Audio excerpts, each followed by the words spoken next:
Okay, thank you so much for coming to the Snack Bite. What's the course manager and what does it do?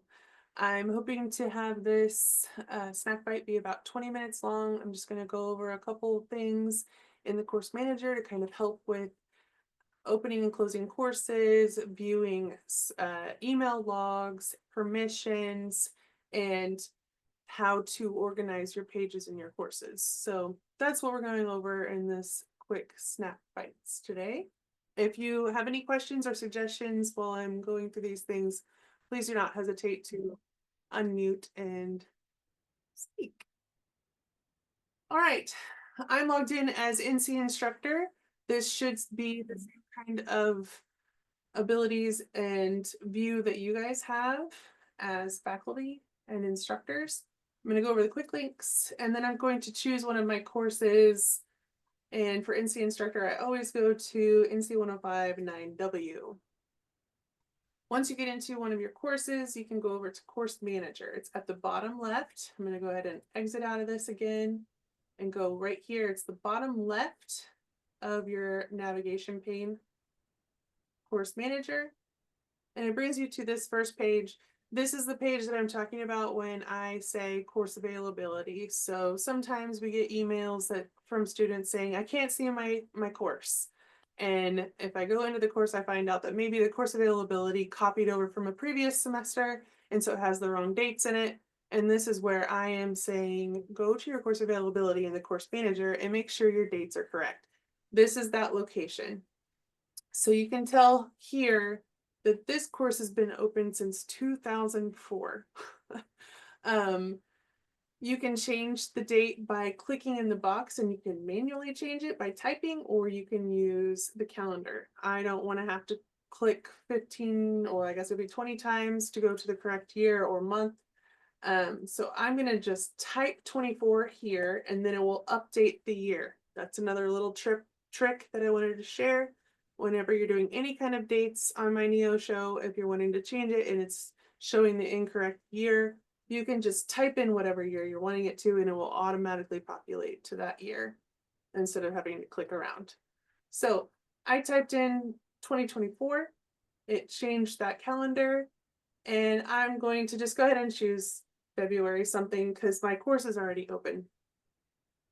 But if this is a course that I have copied and it's actually for the spring and I don't want it to show until not August, January 21st, I would change this to 25, go to January, and I would choose January 21st.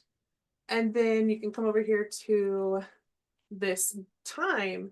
Now, I always try to remind everyone, if you're wanting it to open for the full day, I always say open it at midnight because then it will start and it will open it that night before the day. So they'll literally have the whole 24 hours of January 21st.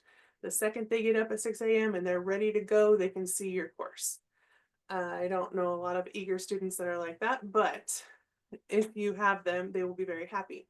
There's also nothing wrong with opening your course before that or having it open all the time. It's just depending on how much work you're doing in your course.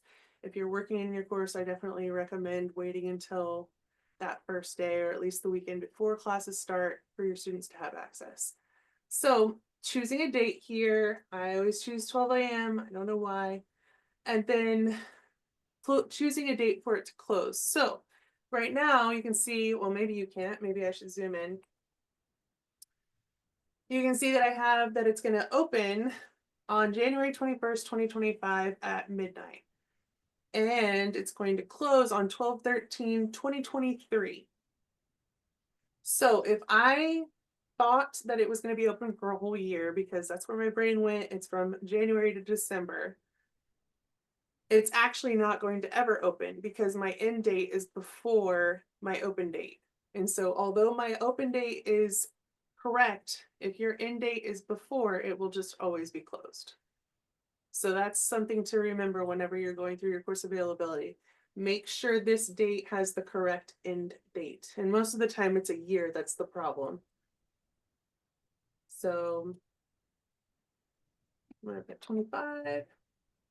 And I'm actually going to change it to May because that's how semesters work here. And I'm going to put the 14th. And then obviously you do your date again as well. The last time the last time on this list does say 11:30, but you can come up here again and manually change this to whatever you're wanting it to be.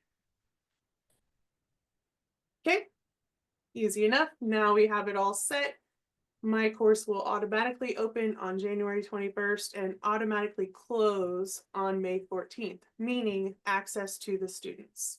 So your students will no longer see this in their course list, and they will no longer have access. You will still have access to it, your students will not.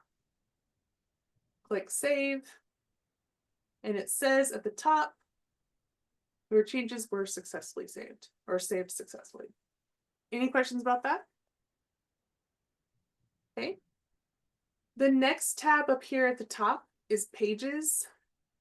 All of our courses have a template that come out the same at the beginning of every semester. And then you as instructors, you can go in and copy your course information in, or you can come in and add pages if you need, or you request from us to add a page. But mostly people use this to move their tabs around. I do not suggest doing that because when you do course copies in the future, you might get some duplications. If you're wanting to do any kind of movement, I would get with me first. If you're wanting to do any kind of name changing of pages that are like even homepage, if you change it to just home or Miller's homepage, in the copy process moving forward, it could get a little difficult and you might end up with two home pages. So if you're wanting to use this page, I'm more than happy to work with you and make sure that the changes aren't going to be difficult in the future with copies. And same thing with moving your pages around. People do it and it works just fine. I just want to make sure you understand that if you make copies, sometimes it may not look exactly how you had it previously. So this page, I won't go too far in depth about, but easy enough. If you click on the pencil, it brings you to a place where you can change the name of that page. On the ones that you're able to delete, it gives you this little minus right here. So I'm going to take this help files thing away or page away. Click on the minus and it says, are you sure? It's going to ask you multiple times because this is going away. All the content from this page is going away. Maggie cannot get it back. It's going away. So it's going to ask you again and you click delete and it goes away. As far as, oops, I clicked exit.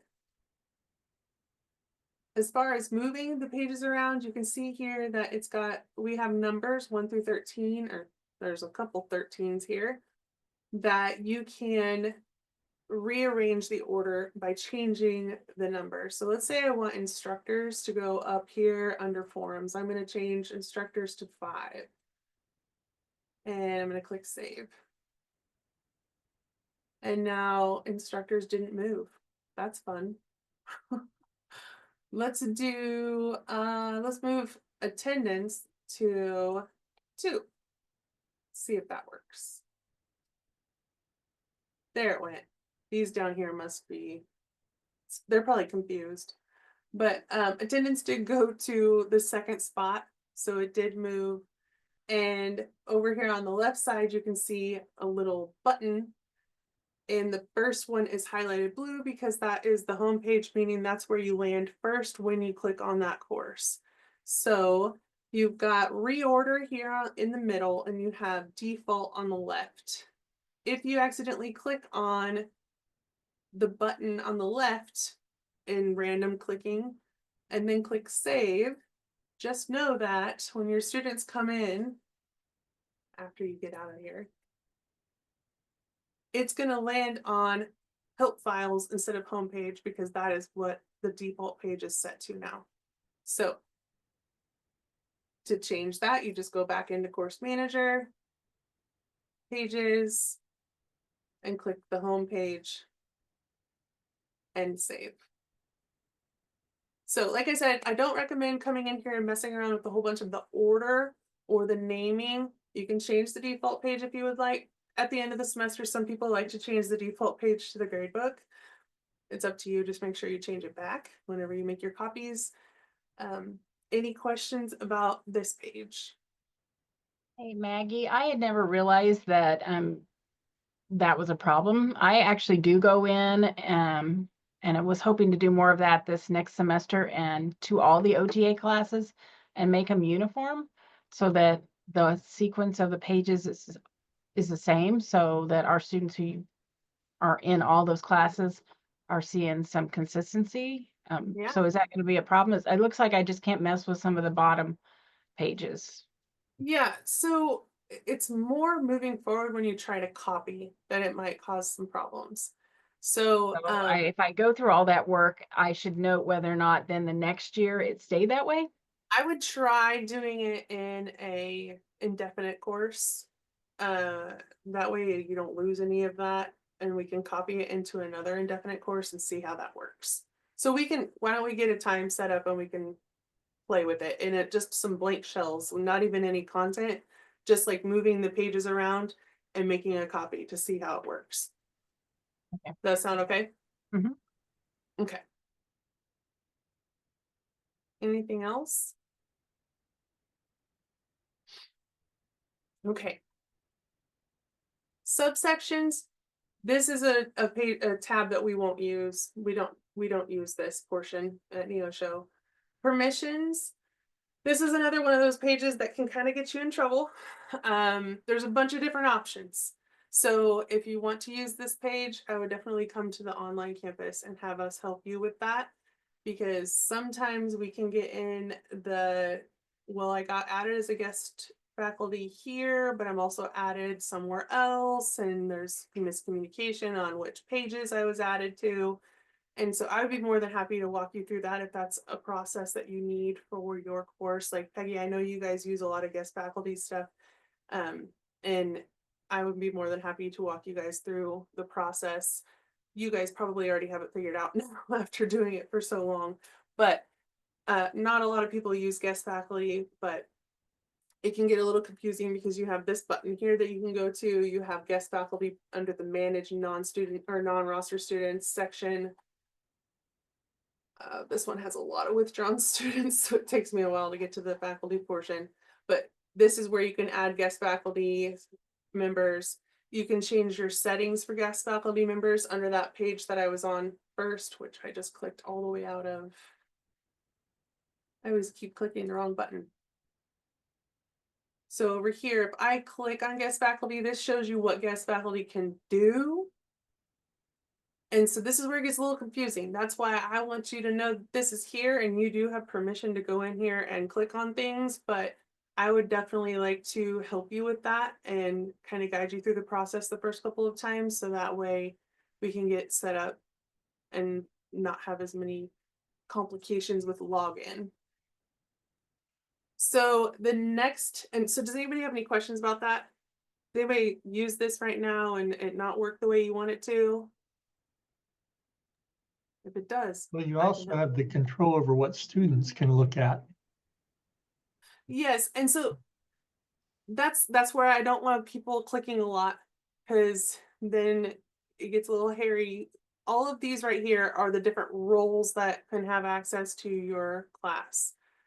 And so right now, because my class is not set to open till January, they don't have access at all to my class, and that's why it says no access. But if we start going through and clicking things, because I'm like, no, I want them to have access, it just starts getting a little messy. So I would try and stay away from this page unless you've gone through it with me or feel confident with that. Just a suggestion. Any other questions or comments on this page? Okay. Moving right along. My favorite part, maybe not my students' favorite part, but something that I don't think a lot of people know about is the email log. So I do a lot of my email through the roster for my students. And your students also use the roster to email other students or you or any kind of communication within your course. So this email log right here would show me any communication that went through the roster or feedback or comments or anything like that. So if I sent a comment on an assignment, it would show that I sent it here. If Sally in my class sent an email through the roster to Johnny, it would show it here. So it's really convenient to be able to see. And if you expand, so right here you can see NC instructor, which is me, sent an email to Cheesy Mouse or Cheesy Mouse. Yes, I sent it to Cheesy Mouse. Sorry. And if you expand, you can click view as recipient and it shows you what it said. Okay. So if a student Sally sends it to student Johnny, you would see right here that Sally wrote, "Can you help me with this assignment?" And it was sent to Johnny. Do we need to see all of that? No, but sometimes you might have a student come to me and be like, "I feel uncomfortable, this student's emailing me through the roster, I don't know them," or whatever. I have all of that right here. Or they say, "We're trying to do group work and everything, but so-and-so is not responding. I promise I've been sending them the emails." I can see this here. So it can be used in multiple ways. It also is nice for me to be able to go through from my, did I send that email through the roster? You know, you get a response like your own email whenever you send an email through the roster, but it's really nice to have this laid out, just this one course, so you can see it all in one place. Did anybody not know about this email log? Is this new to any of you?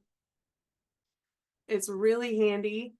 You're probably going to go through some of your other courses and like just kind of click through and be like, what kind of chatter was happening in this course? Because you're not notified whenever students send students to student emails. So just kind of curious to go through and walk through. Just remember, whenever you click on the plus sign, it brings up the HTML coding for some reason. So it's kind of hard to read. So you just click on the view as recipient and it will show you. And it will show the portlet, like right here says roster, that's where the email came from. If it's from a comment, it will say comment. If it's feedback, it will say feedback, and it'll be easy to filter through all of those. Any questions on that? No? Okay, well, those are the things about the course manager that I really wanted to go over with you guys and make available with this recording. Sometimes I think that we forget about the course manager, and I want to make sure that we refresh every once in a while and know that this is the home for availability and tracking and stuff. Not necessarily usage, but being able to see email logs and all of that, and the permissions and the additional little things for your course. Do I have any questions over the course manager? Do you guys have any input for how you use the course manager? Do you put parameters on your course? Do you leave it open all the time? Just curious. On our course availability, in the last couple of years, we changed the end date. Instead of it being the end of the semester for that course, we changed it to when the student graduates, because we had some students who commented that they couldn't go back and look at a last semester's assignment for something they needed for the following, for the current semester. So we decided just in all of our classes to open them when the semester, we do it like 1 week before this class starts, and then we make it available until they graduate, till that class graduates. Okay, that's a good idea. It's a really good idea. Anybody else? Is there anybody that leaves their course open all of the time? No. Yeah, I close mine like on a Friday when everything is due. That way I don't have to worry about them going in and doing any more assignments in case I accidentally left one open. So that's what I generally do. Did that. So like on this Friday, you'll close the course. Right. Mm-hmm. Mm-hmm. That way, in case I accidentally left something open or they want to go back and try to do a discussion board or something, I don't have to worry about trying to update grades because I tell them way ahead of time, this is when everything is due, Friday at midnight, so you won't be able to access it after that.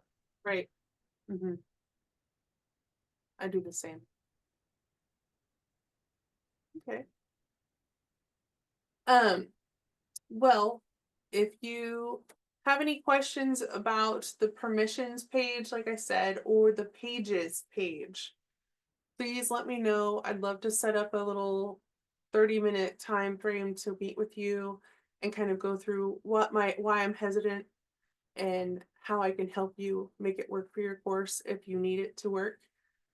Otherwise, that's all for my snack bite. And this recording will be thrown up on our instructional support page. If you have anybody that needs to know this, please know that that's where they can find these videos. And I appreciate you coming. So thank you. Thank you. Mhm. Maggie, this was good. Thank you.